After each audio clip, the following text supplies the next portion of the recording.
بسم اللہ الرحمن الرحیم۔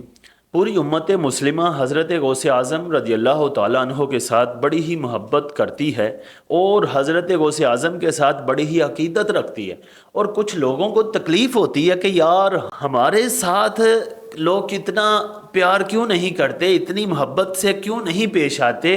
میں نے آپ کو کچھ چند باتیں سنانی ہیں کہ لوگ غوث اعظم سے اور امام اعظم سے اور مجدد اعظم امام احمد رضا سے اتنی محبت کیوں کرتے ہیں۔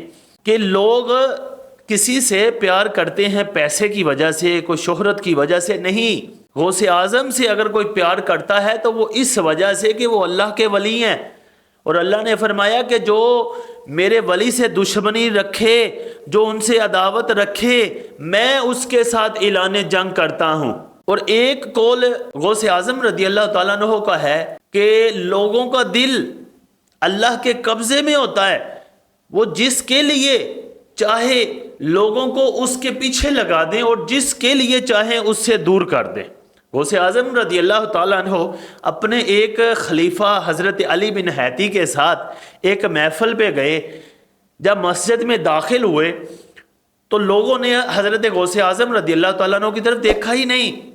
تو جب دیکھا ہی نہیں تو حضرت علی بن حیتی کے دل میں آیا کہ اتنے بڑے ولی، اتنی حضور غوث اعظم کی شان، تو لوگ اپنی باتوں میں مگن ہیں، آگے محفل میں مگن ہیں، غوث اعظم کے لیے تو استقبال ہی کسی نے نہیں کیا۔ ابھی ان کا یہ سوچنا ہی تھا، فوراً لوگ کھڑے ہو گئے، لوگوں نے استقبال کیا۔ اور پھر علی بن حیتی کا یہ حشر ہوا کہ رش کے اندر انہوں نے حضور غوث اعظم کو تو آگے لے گئے، لیکن حضرت علی بن حیتی پیچھے رہ گئے۔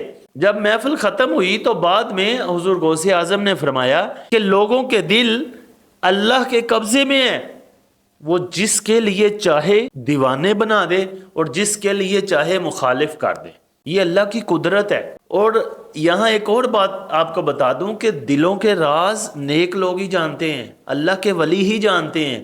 بزرگ فرماتے ہیں کہ اللہ کے ولیوں کے پاس بیٹھنا ہو تو اپنا دل سنبھال کر بیٹھنا، اور علماء کے پاس بیٹھنا ہے تو اپنی زبان سنبھال کر بیٹھنا۔ کیونکہ علماء الفاظ دیکھتے ہیں، الفاظ پہ بحث کرتے ہیں، اور اولیاء اور وہ اہل نظر لوگ دلوں کی باتیں کرتے ہیں، دلوں پر بات کرتے ہیں۔ اور میں آپ کو ایک اور بات سناؤں، حضرت اورنگزیب عالمگیر علیہ رحمہ کے پاس ایک شخص آیا، وہ بہروپیہ تھا۔ اس نے کہا حضور میں نا روپ بٹا لیتا ہوں، اگر میں آپ کے پاس دوبارہ آؤں اور آپ مجھے پہچان نہ سکیں تو میں آپ سے انعام لوں گا۔ آپ نے فرمایا جاؤ ٹھیک ہے، منہ مانگا انعام تجھے دوں گا اگر میں تجھے نہ پہچان سکا۔ وہ بہت ذہین، فتین اور عقل مند بادشاہ تھے، ہمارے بادشاہوں جیسے جاہل اور بے وقوف نہیں تھے۔ وہ بندہ کچھ دن بعد ہیرے لے کر آیا۔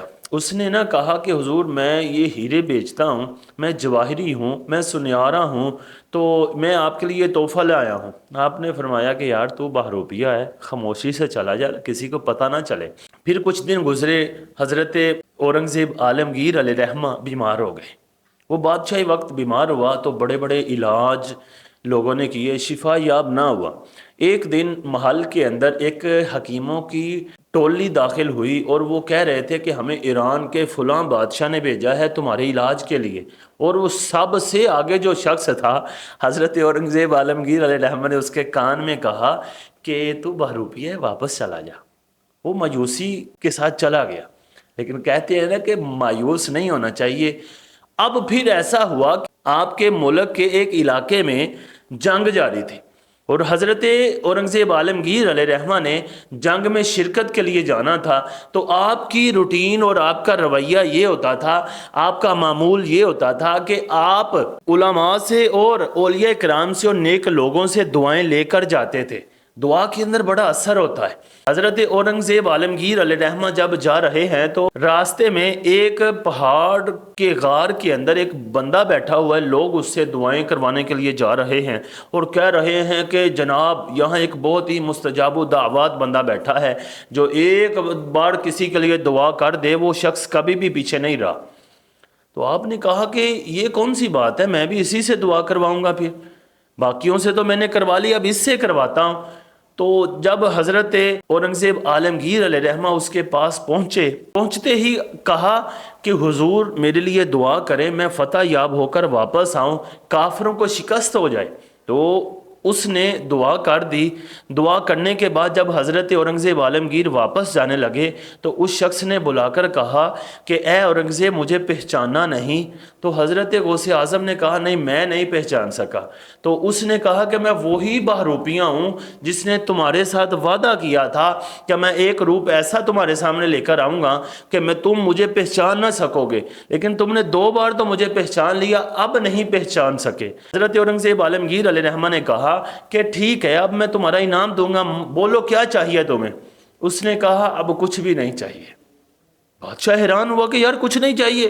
اس نے کہا ہاں یار کچھ نہیں چاہیے، بات اصل میں یہ ہے کہ جب میں روپ تبدیل کر کے جھوٹا اللہ کا بندہ، اللہ کا ولی اور نیک بن کر بیٹھا تو تو میرے قدموں میں آ گیا اور تو نے مجھے پہچانا تک نہیں، اور اتنی عقیدت رکھی کہ ایک آدمی جو جھوٹا اللہ کا ولی ہونے کا دعویٰ کر رہا ہے کہ اللہ نے بادشاہ وقت کو جو سب سے بڑا بادشاہ ہے میرے قدموں میں لا کھڑا کر دیا، میرے قدموں میں گرا دیا، جو مجھ سے دعائیں کروا رہا ہے، اگر میں سچا اللہ کا ولی بن جاؤں تو پھر پوری دنیا میری غلام بن جائے گی، پھر اللہ مجھے کتنا انعام دے گا۔ اس نے کہا بادشاہ اب تجھ سے کوئی واسطہ نہیں ہے، اب میں سچا اللہ کا بندہ بنوں گا۔ غوث اعظم رضی اللہ تعالیٰ عنہ سے لوگ اس لیے محبت کرتے ہیں کہ وہ اللہ کے سچے اور نیک بندے ہیں، کہ انہوں نے ساری زندگی دین کے لیے وقف کی، انہوں نے اللہ کے دین کا کام کیا، اسی لیے تو ان کا لقب محی الدین ہے۔